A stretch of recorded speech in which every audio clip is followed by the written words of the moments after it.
Picking up right where we left off, hey. It is the 12th of August. It's a Monday. Just gotten out of the shower. And it looks like in about an hour I'll be walking out into another one. Oh, look at it. He's running down the conservatory there. Uh-oh. Something terrible must have happened here. This is the problem when you just park your cars on the roadside of a narrow road. Look at that, I already had a panel repaired. So I've actually got a pretty interesting week coming up for the rest of the week that I've completely more or less forgotten about. So tomorrow I am at work, but part of the day involves going to a brewery to make beer, which ought to be fairly interesting. You know, I've been to a couple of breweries before. I've seen how beer's made before. That's nothing new. But myself and the management team from the bar that I work at, we're going to actually make a beer for our venue. It's going to be exclusively our beer, which is actually kind of exciting. Made in collaboration with this and with the other brewery, Aura Brewing. Are they based in Italy or inspired by an Italian beer maker? I can't remember which way around it is, but we've had them in the past. They did a tap takeover with us. They filled all of our beer lines with loads of beer specifically from them. That's what a tap takeover is, and it went down relatively well. And they were like, "Oh, it'd be really awesome to get you along to make a beer," and we were like, "Yeah, let's do that." So that's what we're going to go and take care of tomorrow. We're going to go and make a pub beer. Oh, I'm going to get you. Oh.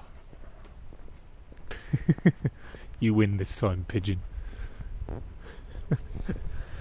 I must admit, I'm not really much of a beer drinker. Never have been. Oh, he's flying back down. Look at that, you cheeky bugger. Never been much of a beer drinker. Never have been. Still am not, really. More so now, because it kind of comes as part of the job.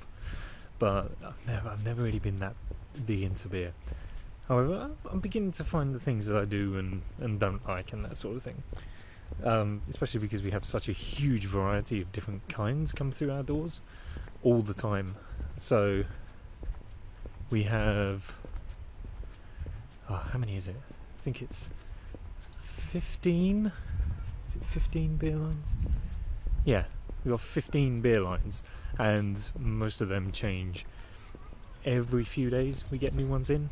So we have, like I say, about 15. Half of them change all the time. Some of them have to stay the same because that's just the way that it is. You need to make sure that people can have what they want. So we keep some the same, but a lot of the times they change a lot, which means you are constantly having to taste new things. Now I tend to be really indecisive, or if I am able to make a choice, then it's normally two opposites. So when it comes to the kind of beers that I do like, I quite like sour beers, and I also like the sweet beers. I've got a real sweet tooth. It's like the fruity sort of stuff. Those are the kinds of ones I like, and where it's solely down to me, that's the kind that we'd go and make tomorrow.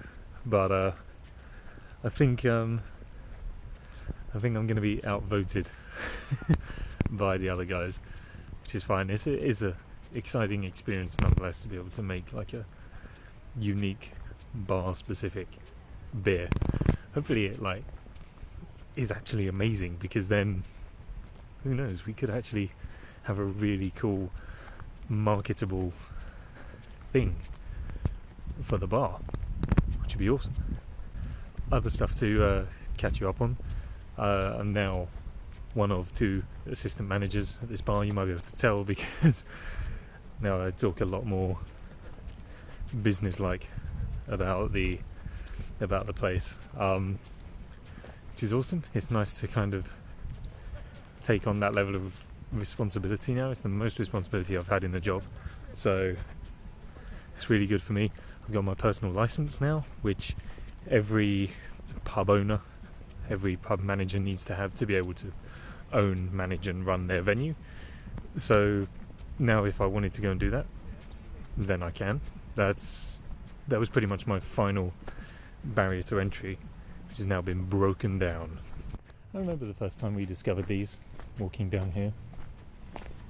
It's nice to see they're still there and being looked after. I can't remember what I was saying in the last video clip, so we're just going to have this really unnatural, ungainly segue into the next thing. You know, the sun is out. It's a beautiful day. It's a really nice day. The sun is out, or it was until I said the sun was out, and now it's going to be under cloud. But it's warm. It's like a nice little breeze. It's pretty good. Beats the beats the torrential rain we had yesterday. There's a picture that I took from outside of work, which I'll try and remember to edit in, where it was like the water was pretty much flooded the road and was up onto the pavement. It was hammering yesterday. Still, it was long overdue rain. We've had a pretty, I wouldn't say it's been like a warm, like it's not been a consistently warm summer. It's been an intensely warm summer. So there was like 1 week where the entire week it was over 30 Celsius. I think it reached 38 at one point, which is insane levels of hot. When Jay and I were in Benidorm, it was what, 44? I think when we went to Valencia. I can't quite remember. I think it was 44. So it'd only be 6 degrees off of that here in the UK. It's too hot. And that's what everyone was saying. It's just, oh, it's too hot. Everyone comes into the bar and they're like, I bet you wish you were out. Oh my god. Okay, needless panic. Butterfly flew into my hand. Like actually made contact. Where was I? Yeah. Everyone was kind of saying, oh, it's too hot. Bet you wish you were outside in that. And I'm like, hell no. It is warm. Things are melting out there. Like physically just turning to liquid. Much happier inside with aircon, looking at it and looking at everyone walking past going there's an attractive thumbnail if ever I've seen one. Alright, so I want to talk about these Lime bikes for a second, right? I don't know if this is just a thing we have here in the UK or if it's like been rolled out elsewhere, but I want to talk about those for a moment. Because to me, they seem like a good idea, badly executed. So, from what I gather, it's basically just they just dump a load of these bikes in town centres, and then you use an app on your phone to like reserve yourself a bike, find out where they are, and then you can go, oh, there's a bike near me, great, I can cycle home. Then you walk to the bike, you get on it, and you pedal home, you pay £1, and then when you get off, you end your journey, job done, and you leave it wherever the hell you want. And that's the problem, in my opinion, right? So, in town, up in London, right, we've got what has become known as the Boris bikes, because they were introduced by then Mayor Boris Johnson, then there became the Barclay bikes, because those are who started to sponsor them and all that sort of.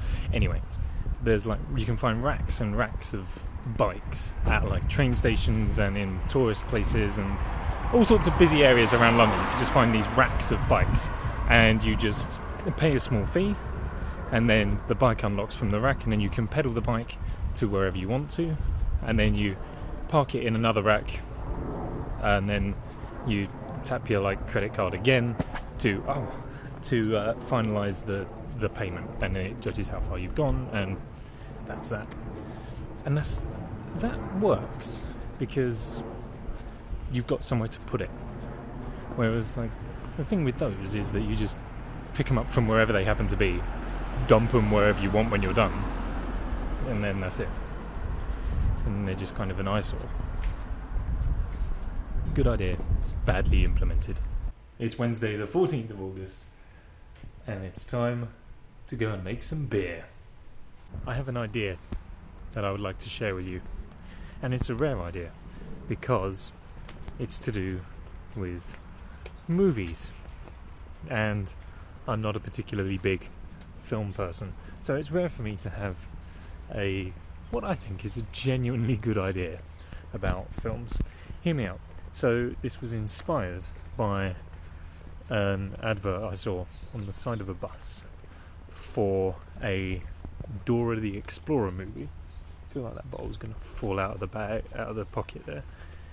Could do with being a bit more in there. It's not really. Whatever, I'll just carry it. Oh, maybe not. It's beginning to rain too.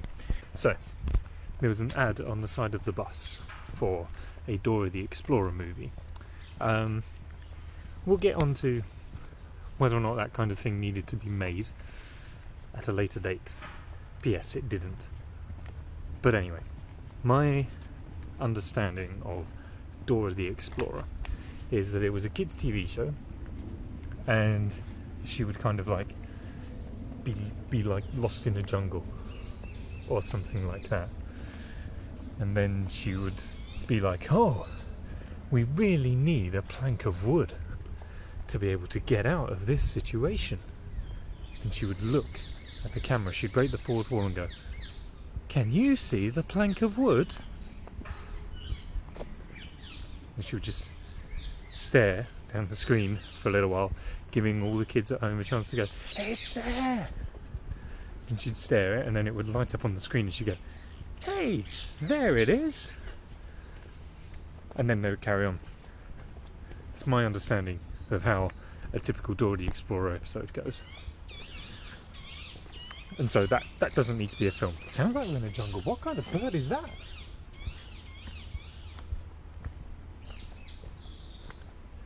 All sorts of weird avian life floating around.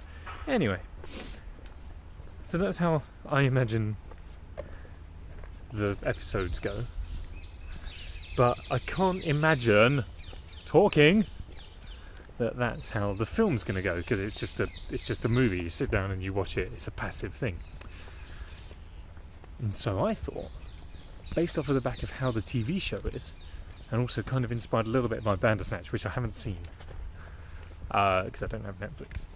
But what if you could go to the cinema, sit down, and you're watching a film, and then you can vote at various points throughout the film as to how the action goes. You know, you kind of, the whole audience kind of uses their smartphones and just votes every now and then. You know, it's a cop movie, and they come to a T junction following a killer, and it's like, oh, do we go left or do we go right? If they go left, then they catch the killer, but if they go right, then they miss him, and you can affect the entire outcome of the film just by voting from your seat in the cinema.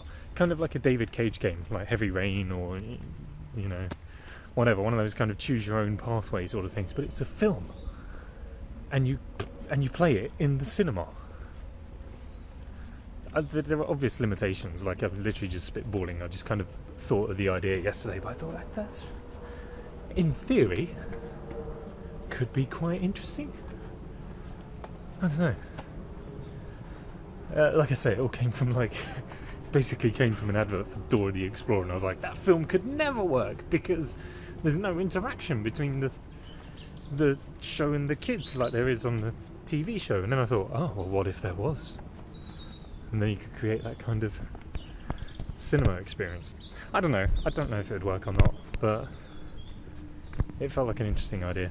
Whilst we're on the subject of films that didn't need to be made, here's looking at you, Dora the Explorer. I also want to talk a little bit about, because, you know, I've not whinged enough in this video so far. Not with the Lime bikes or anything like that. No.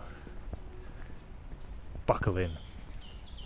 Why are Disney remaking all of their old classic animations as real life things?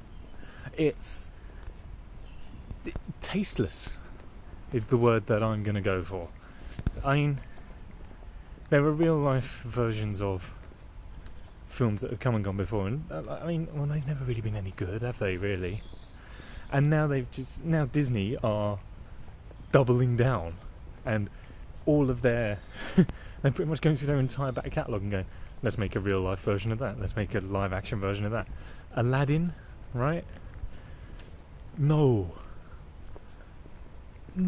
you can't do a live action version of Aladdin. You can't do a live action version of The Lion King. Hey, guess what? I saw an ad for the other day. Yes, it's a live action version of Lady and the Tramp. It can't be done. Shouldn't be done. And here's why. Okay, the Dumbo thing was with Tim Burton, right? Look, no. So the whole thing with Disney movies is that they are magical, whether or not they're good. They revolve around a suspension of disbelief and magic that is, in my opinion, is only endearing through the form of animation. Okay?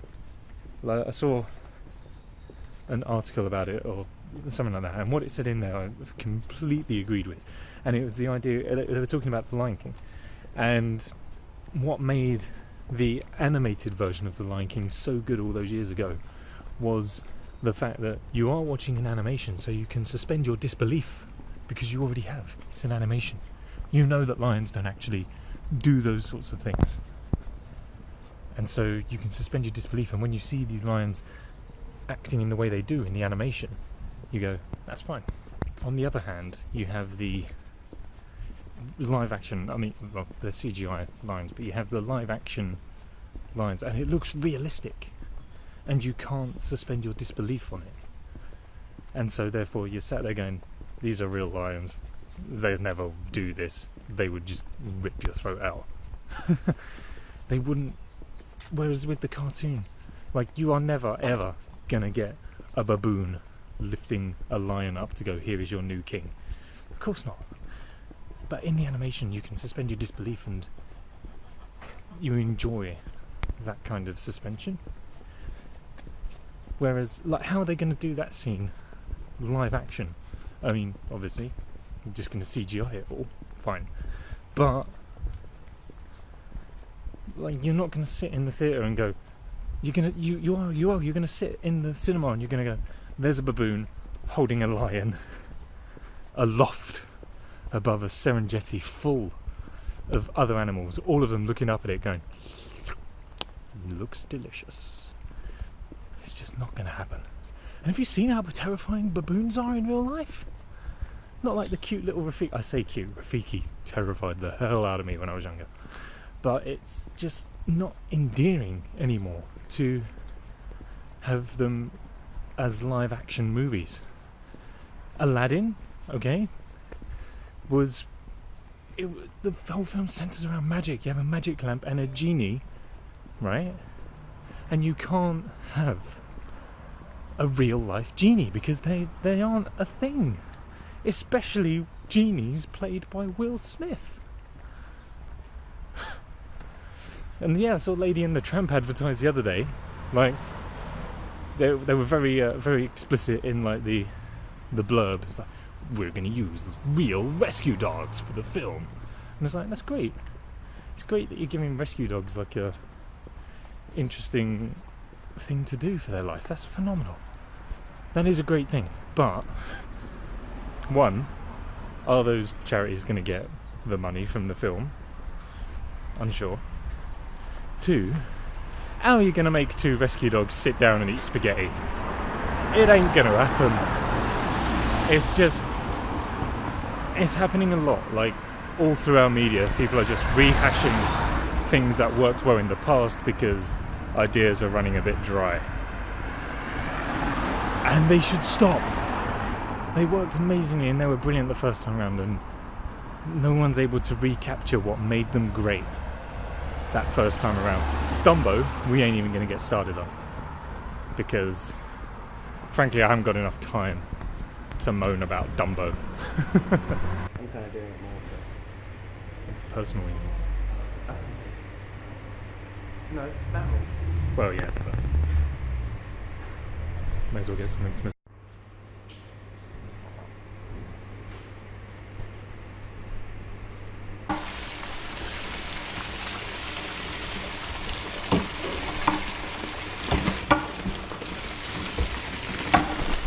It's alright, it's waterproof. Huh? I said it's alright, it's waterproof. I'm more worried about my face than my hair. Oh, that's what I was talking about.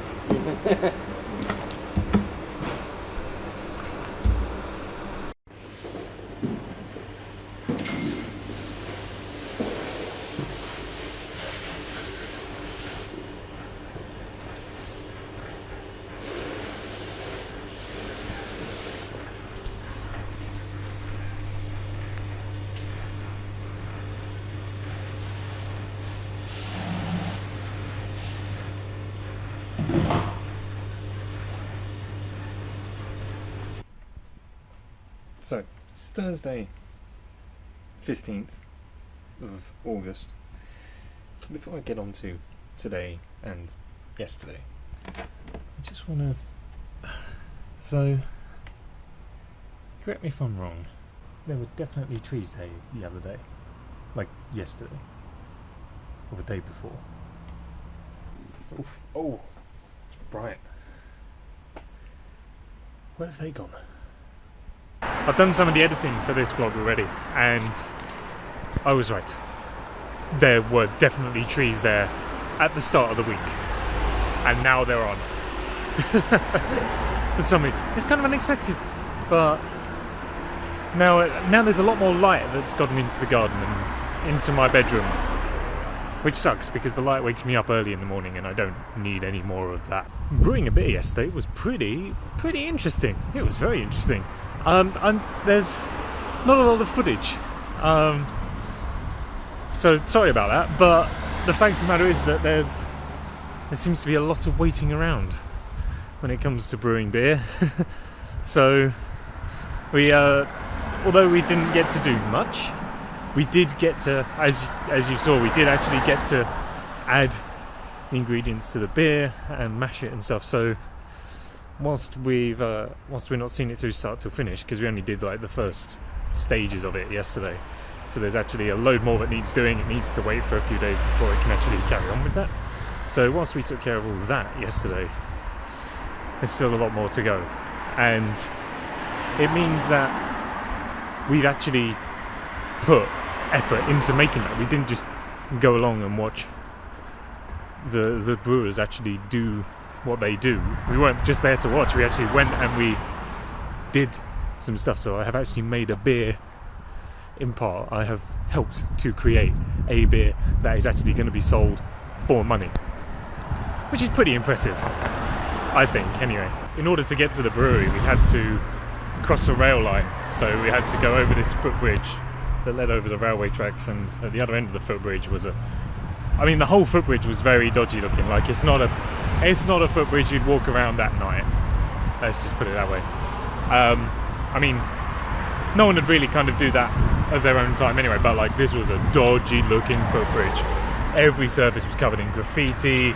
It was raining, none of the rain was draining away.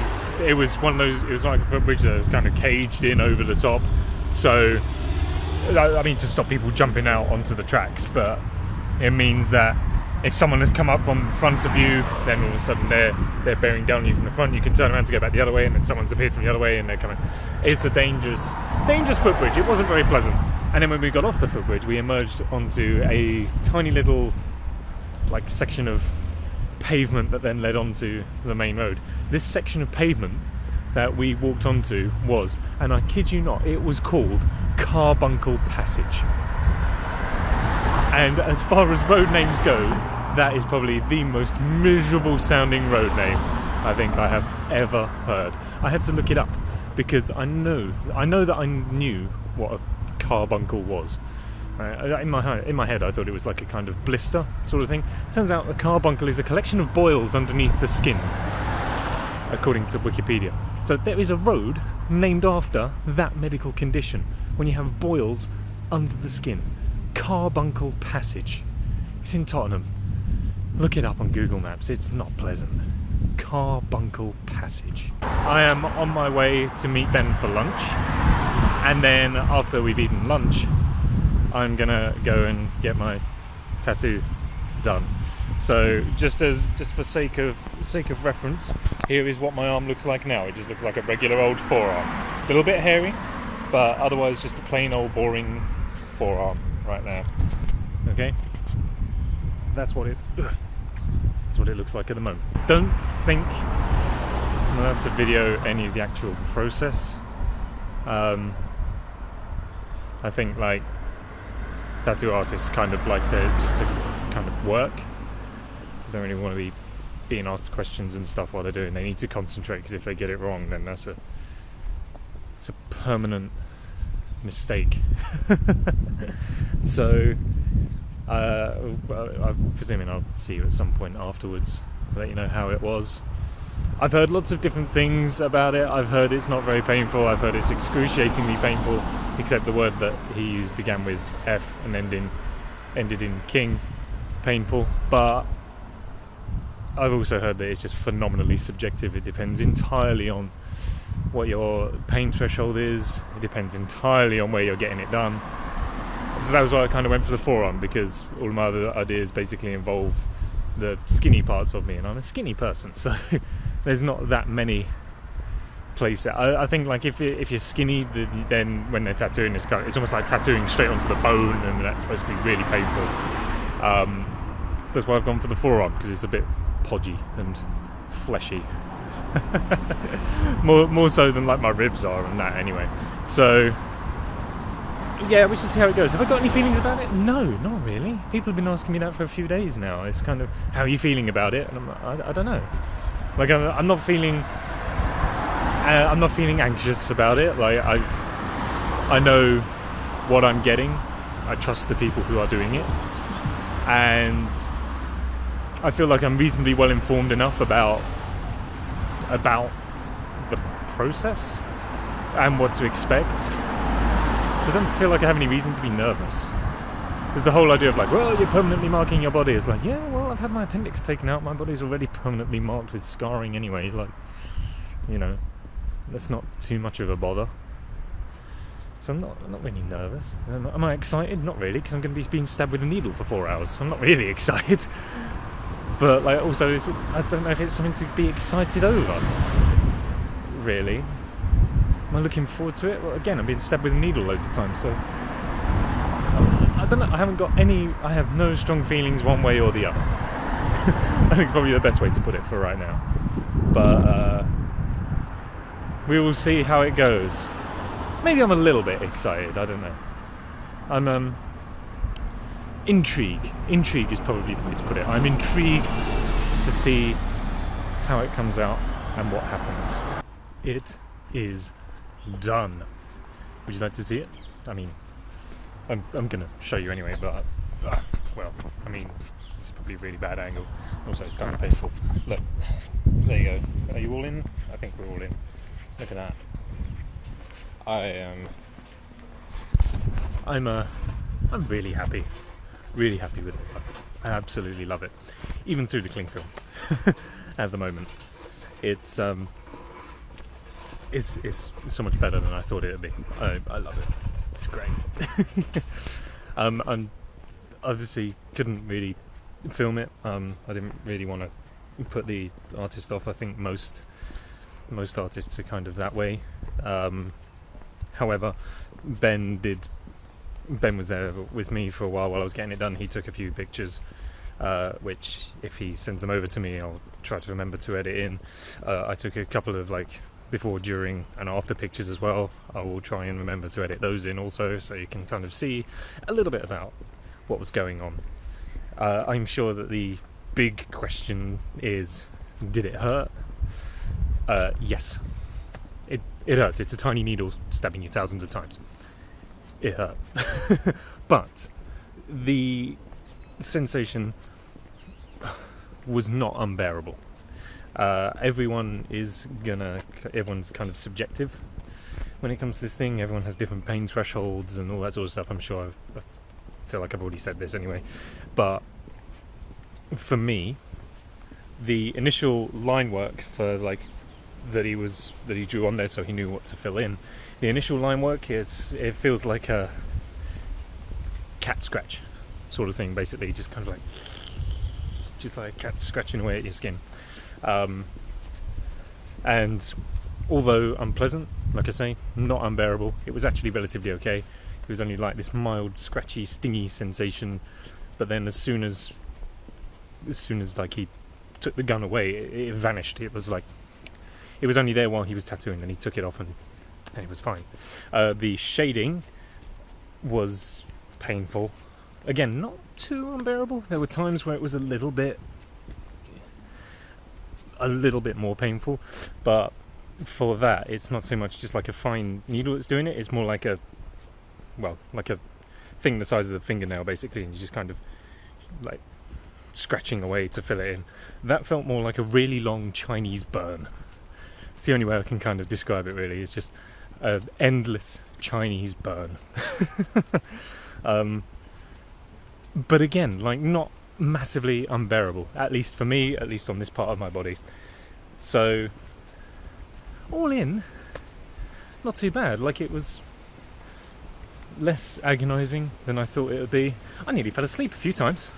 I'll be honest, I was laying down in that chair.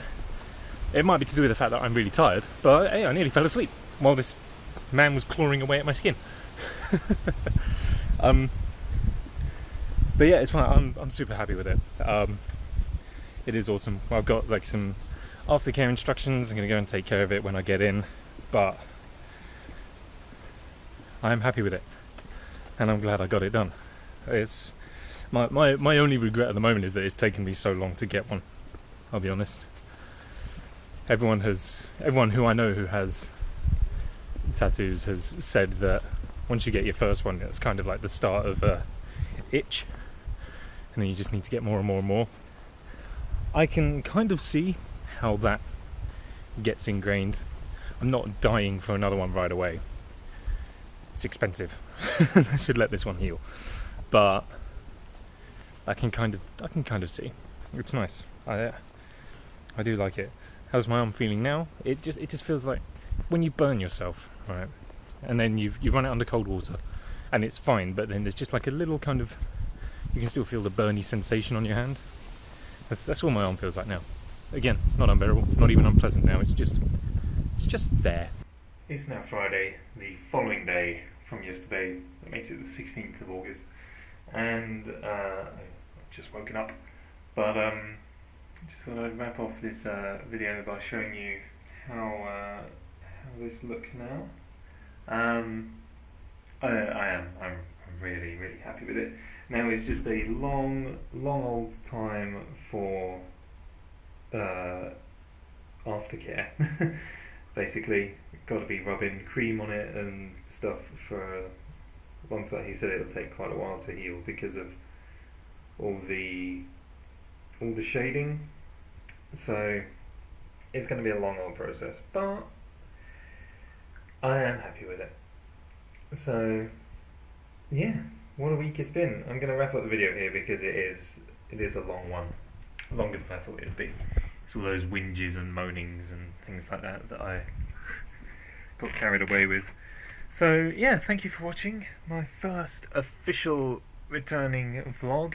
I hope you have enjoyed it. I hope you've enjoyed seeing this insight into my life once again. I shall see you all soon. Bye bye.